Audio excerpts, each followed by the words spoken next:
അപ്പോൾ ഗൈസ്, നമ്മളിവിടെ കേരളത്തിലെ ഏറ്റവും നീളം കൂടിയ വയഡറ്റ് പാലത്തിലാണ് ഇപ്പോൾ ഉള്ളത്. ഇതിന് ഒരുപാട് പ്രത്യേകത ഉണ്ട്. നല്ല വീതിയുള്ള 13 മീറ്ററോളം വീതിയുള്ള റോഡാണ്.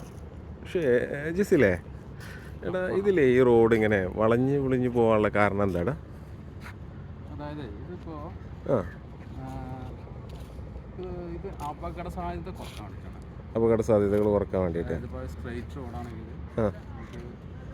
ഇത് കണ്ട നമ്മളിപ്പോൾ നോർമലി ഇപ്പോൾ ക്രൂസ് കൺട്രോളൊക്കെ ഉള്ള വണ്ടിയാണല്ലോ, ആൾക്കാർ കത്തിച്ച് പോകും, നേരെ ഉറങ്ങിപ്പോവും. പിന്നെ മെയിനായിട്ടുള്ള ഇപ്പോൾ എ സി ഒക്കെ ഇട്ട് വരികയാണെങ്കിൽ എന്തായാലും അപകട സാധ്യത വളരെ കൂടുതലാണ്.